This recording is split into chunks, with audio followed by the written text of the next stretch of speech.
बिस्मिल्लाहिर्रहमानिर्रहीम। अस्सलाम वालेकुम, कैसे हैं आप सब लोग? ठीक ठाक हैं? अच्छा जी, नेक्स्ट जो हमारा डिजिटल मीडिया मार्केटिंग का लेक्चर है वो है बेसिकली ये लास्ट लेक्चर की ही कंटिन्यूएशन है। जो लास्ट लेक्चर में जो हमने DDA डिजिटल डिस्प्ले एडवर्टाइजिंग का जो चैप्टर स्टार्ट किया था, उसमें हमने स्टार्ट जो है वो उस चैप्टर का ले लिया था। आज जो है वो हमने उसके फर्स्ट स्टेज जो है उसका stage 1 of DDA process which is define, उसको जो है वो हमने स्टडी करना है। तो देखते हैं कि डिफाइन स्टेज में हमने इसके बारे में भी कल थोड़ा सा देखा था कि डिफाइन स्टेज में हम जो है वो क्या चीज़ें देखते हैं या क्या चीज़ों को स्टडी किया जाता है। लेकिन आज जो है इसको थोड़ा सा ब्रीफली देखना है कि किस तरह से जो है आप अपने ऑडियंस को, बजट को टारगेट करते हैं और किस तरह से पब्लिशर्स ढूंढते हैं और किस तरह से जो है स्मार्ट कैंपेन ऑब्जेक्टिव्स जो है वो चलाते हैं। अच्छा, सबसे पहला जो स्टेप होता है, आप फिगर में देख सकते हैं कि जो हमने कल भी ये फिगर देखी थी, सबसे पहला जो है वो डिफाइन का स्टेप है, स्टेज 1। ये फर्स्ट स्टेज है आपकी DDA प्रोसेस की। तो इसमें हमने क्या चीज़ों को देखना है? We can't start planning creative ad formats or designing clever calls to action until we understand the people we are targeting and how best to target them. हम कभी भी जो है डायरेक्टली क्रिएटिव ऐड पे नहीं जा सकते कि जस्ट हम जो है फर्स्ट स्टेप में जो है उसके एड्स को जो है वो ऑनलाइन कर दें या एड्स को जो है वो लाइव कर दें या कोई फॉर्मेट बना के जो है उसको स्टार्ट कर दें। हमने पहले जो है सबसे पहले हमने फुली अंडरस्टैंडिंग करनी होती है कि हम कौन से लोगों को टारगेट करने जा रहे हैं और कौन सा बेस्ट वे है जिससे हम उनको टारगेट कर सकते हैं। उनके बारे में किस तरह नो हाउ होनी चाहिए, हमें अपने ऑडियंस को कैसे हमने टारगेट करना है, उनके बारे में उनकी लाइक्स एंड डिसलाइक्स को जो है वो कैसे देखना है, उनकी सोशलाइजेशन का कैसे पता करवाना है कि वो सोशलाइज्ड हैं या नहीं है। तो ये सारी चीज़ें जो है वो हमें पहले देखनी पड़ती हैं। जो हमारे डिफाइन स्टेज में हम इन सारी चीज़ों को देखते हैं। तो इसमें जो है फर्स्ट पॉइंट है या जो हमने स्टडी करना है, understanding how display advertising works, कि किस तरह से जो है वो डिस्प्ले एडवर्टाइजिंग जो है वो आपकी काम करती है। knowing your audience and finishing publishers to help you connect with it. आपने ऑडियंस को फाइंड करना है, आपने अपने ऑडियंस का पता करवाना है, अपने टारगेटेड ऑडियंस को जो है एक दफ़ा आप उनके बारे में कोई इन्फॉर्मेशन लेके आपने फिर पब्लिशर्स ढूंढने होते हैं कि आपकी कौन से पब्लिशर्स हो सकते हैं जो हमारे इस एड को जो है वो लाइव कर सकते हैं, अपने पेज पे जो है उसको शो करवा सकते हैं। Third one is setting smart campaigns objectives that work with in your budget. हाँ जी, जो आपकी एक स्मार्ट कैंपेन्स आपने बनानी होती है, ये स्मार्ट कैंपेन्स भी हमने देखनी है। एस से क्या बनता है, एम से क्या बनता है, ए से क्या बनता है, आर से क्या बनता है और टी से क्या बनता है। तो ये स्मार्ट कैंपेन्स ऑब्जेक्टिव्स देखने हैं कि आपके बजट के अंदर रहते हुए, बजट में रहते हुए किस तरह से जो है स्मार्ट कैंपेन्स हम चला सकते हैं। तो ये चीज़ें जो है आपकी फर्स्ट स्टेज जो कि डिफाइन स्टेज है उसमें हमने देखनी है। तो first step is finding the audience. आपने सबसे पहले जो है वो ऑडियंस को टारगेट करना है, ऑडियंस की डेमोग्राफिक लोकेशंस को देखना है, उनके जेंडर्स को, उनकी एज क्या है, उनकी लाइक्स क्या हैं, उनके डिसलाइक्स क्या हैं। ये सारी चीज़ें जो है वो हमने फर्स्ट स्टेप में देखनी है। तो from the outset of your display campaign you should ask yourself who people in your target audience are, कि कौन कौन से आपके जो है वो टारगेट ऑडियंस हैं, उनके जेंडर क्या है, उनकी एज क्या है, उनकी लोकेशन क्या है, उसकी लाइक्स एंड डिसलाइक्स क्या है। ये सारी चीज़ें जो है वो हमें देखनी पड़ती हैं।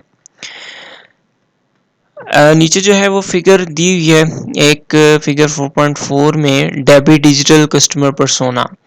उन्होंने बताया है कि let's suppose if a user decide to register for updates, great, this implies their intent to buy. You can also collect data from the registration form and use it to shape, augment and tailor your digital marketing strategy. हाँ जी, आपको पता है कि जब भी कोई user जो है वो ऑनलाइन कोई चीज़ परचेज करना चाहता है या कोई जो है वो चीज़ बाय करना चाहता है, कोटेशन सेंड करता है, तो वो एक फॉर्म फिल करता है। उस फॉर्म में जो है डाटा फॉर्म या रजिस्ट्रेशन फॉर्म, उससे जो है आप उसकी पर्सनालिटी या उसके प्रेफरेंसेस को जो है वो क्रिएट कर सकते हैं।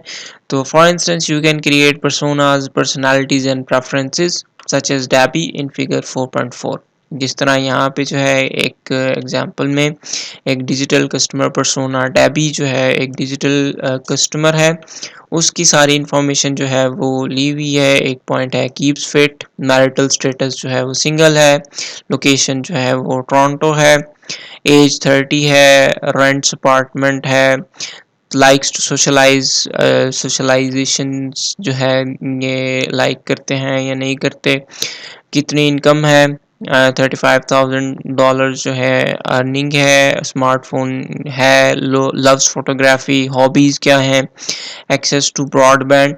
तो ये सारी चीज़ें जो है ये हम एक डिजिटल एक जो है फॉर्म बना के, डाटा फॉर्म, उससे जो है वो हम गैदर कर सकते हैं। तो Debbie can be segmented according to her age, marital status, her hobbies and the fact that earns a steady income. तो ये जो है इसकी हमने कुछ सेगमेंट बना के इसकी जो है कुछ इंफॉर्मेशन ली है, जिस तरह मैरिटल स्टेटस है, हॉबीज़ हैं, एज है, उसके फैक्ट्स हैं कि कितनी इनकम है। तो ये सारी जो है वो हमने इंफॉर्मेशन ली है। Once you have developed her persona, it becomes easier to protect her personality, her preferences and her buying behaviour. तो ऑब्वियसली एक अगर आपके पास इस तरह की कोई इंफॉर्मेशन आ जाती है, तो उससे हम कुछ थोड़ा सा प्रिडिक्ट कर सकते हैं कि इसकी जो है पर्सनालिटी क्या है, इसकी प्रेफरेंसेस क्या हैं और उसका बाइंग बिहेवियर क्या है। अब यहाँ पे जो है इसकी अर्निंग 35,000 है, तो बाइंग बिहेवियर भी इसका जो है इसी रेंज के अंदर ही होगा। कोई $70,000 की चीज़ तो ये ख़रीदेगी नहीं, या जो है इससे लेस की ही बाइंग बिहेवियर जो है। तो इस तरह की इंफॉर्मेशन जो है वो आप इसकी जो डाटा है उससे आप गैदर कर सकते हैं या प्रोडिक्ट कर सकते हैं। Then you can meet her needs and requirements with your marketing strategy. तो एक दफ़ा आपके पास ये इंफॉर्मेशन आ जाए, तो फिर जो है हम प्रोडिक्ट करके इसकी रिक्वायरमेंट्स और इसकी नीड्स क्या हैं उनको हम मार्केटिंग स्ट्रेटजी को, कुछ मार्केटिंग स्ट्रेटजीज़ को अप्लाई करके जो है वो हम टारगेट कर सकते हैं और इसकी जो नीड्स हैं उनको हम फुलफ़िल कर सकते हैं।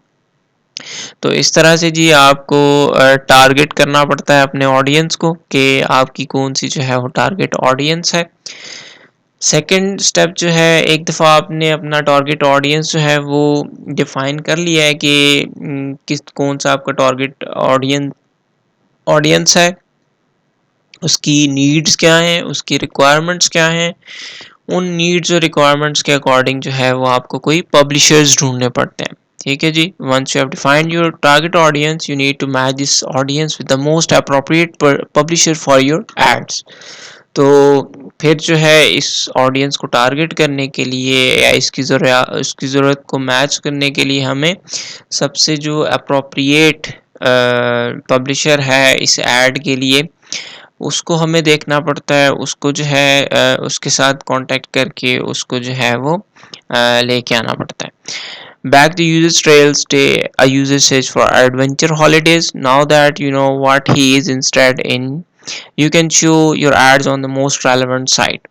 Let's suppose user जो है वो search करता है adventure holidays, तो इस कीवर्ड से रिलेटेड जो है आपकी जो मोस्ट रेलेवेंट साइट पे या जो मोस्ट रेलेवेंट एड्स हैं वही शो होने चाहिए। Ultimately, you are looking for a publisher that facilitates target based on segments like demographic, locations and interests. तो आपको कोई पब्लिशर ऐसा ढूंढना पड़ता है जो आपके सेगमेंट्स जो हमने बनाए हैं, डेमोग्राफिक लोकेशंस और इंटरेस्ट वगैरह, लाइक्स एंड डिसलाइक्स, हॉबीज़ वगैरह, तो उसको जो है वो कोई ऐसी फैसिलिटीज़ होनी चाहिए जो उन डेमोग्राफिक टारगेटिंग बेस को जो है वो कर सके, टारगेट कर सके. You should ask potential publishers to testimonial and KPIs plus examples of work they have done across PCs, mobile devices and social media. तो हम उन पब्लिशर्स से जो है वो पूछ सकते हैं, उसके टेस्टिमोनियल ले सकते हैं कि आपने कौन सा काम किया है इससे रिलेटेड, आपके टेस्टिमोनियल्स क्या हैं, कौन सी KPIs यूज़ करते हैं और किन मोबाइल्स पे या किन डिवाइसेस पे या किन सोशल मीडिया पे आपने काम किया हुआ है. तो ये सारे टेस्टिमोनियल्स जो है वो हम उस पब्लिशर से लेके अपनी सेटिस्फेक्शन करके हम जो है उस पब्लिशर पे अपना ऐड चला सकते हैं. ठीक है जी. तो ये सारी चीज़ें जो है वो हमें पब्लिशर्स को देखने में, पब्लिशर्स को फाइंड आउट करने में जो है वो देखनी चाहिए. एक दफ़ा जो है वो आप पब्लिशर्स को भी सिलेक्ट कर लेते हैं तो फिर जो है आपको जाना पड़ता है ऑब्जेक्टिव्स की तरफ. जो स्मार्ट ऑब्जेक्टिव्स हैं या जो ऑब्जेक्टिव कैंपेन्स हैं उनको देखना पड़ता है. As a digital marketer you can use display to help you. First one is build your branding. आपको जो है वो अपना ब्रांड को सक्सेसफुल बनाने के लिए जो है वो कुछ एग्जिस्टिंग ब्रांड को जो है सक्सेस देने के लिए को बिल्ड करना पड़ता है. Add raise awareness utilising online advertising in addition to offline to introduce a new product. तो आपको न्यू प्रोडक्ट को लॉन्च करना है या इंट्रोड्यूस करवाना है तो आप ऑनलाइन एडवर्टाइजमेंट को यूटिलाइज कर सकते हैं. engage customers, offering people new ways to interact with your brand. आप कोई ऑफर्स लगा के, आप कोई डिस्काउंट लगा के आप जो है अपने कस्टमर्स को इंगेज कर सकते हैं. ऑब्वियसली जब कोई ऑफ़र लगी होती है या डिस्काउंट आ रहा होता है तो वो कस्टमर जो है वो लाजमी उसको जो है वो उससे जो है गो थ्रू होते हैं. Encourage direct response. Gathering data when users fill out forms, enter competitions और request codes. तो जब भी जो है कोई यूज़र फिल आउट करता है फॉर्म्स तो उससे जो है आप कोड्स की रिक्वेस्ट लाजमी करेंगे. आपने कौन सी चीज़ ख़रीदनी है, उसकी कोटेशन क्या होनी चाहिए या उसकी स्पेसिफिकेशंस क्या होनी चाहिए, तो ये कोड्स जो हैं वो आपको लाजमी लेनी चाहिए. Connect on social media. Enabling your followers to act as a brand advocates as they engage in customer to customer advertising. आपने ये जो है वो लाजमी उस पर ऑप्शन रखा होना चाहिए कि वो सोशल मीडिया पे जो है वो इनेबल कर सकते हैं और आपने सोशल मीडिया पे लाजमी उसको इनेबल करवाना है. Next, generate Leeds. Creating subsequent email marketing campaigns as a target from form of revenue generation. तो आप जो है email marketing campaign चला के भी जो है वो आप कोई revenue को generate कर सकते हैं, email send कर सकते हैं, email पे अपनी marketing वगैरह कर सकते हैं. Increase conversions or driving sales later in the campaign process when your display branding tool is combined with other digital marketing elements. तो आप जो है अपनी सेल्स को, कैंपेन प्रोसेस को एनहांस करके अपनी सेल्स को जो है वो इंक्रीज़ कर सकते हैं. और दूसरे जो डिजिटल मार्केटिंग एलिमेंट्स हैं, इंटरेक्टिव जो है या रिच मीडिया, जो आपके मार्केटिंग एलिमेंट्स हैं डिजिटल, उनको कंबाइन करके कुछ टूल्स लगा के जो है वो आप अपनी कन्वर्जन रेट्स को या सेल्स को जो है वो इंक्रीज़ कर सकते हैं. तो ये कुछ सेटिंग्स हैं जो आपके ऑब्जेक्टिव्स होने चाहिए तो आपके डिजिटल डिस्प्ले एडवर्टाइजिंग के. तो फर्स्ट है जी, build your branding, raise awareness, engage customers, encourage direct response, connect on social media, generate leads and increase conversions or sales.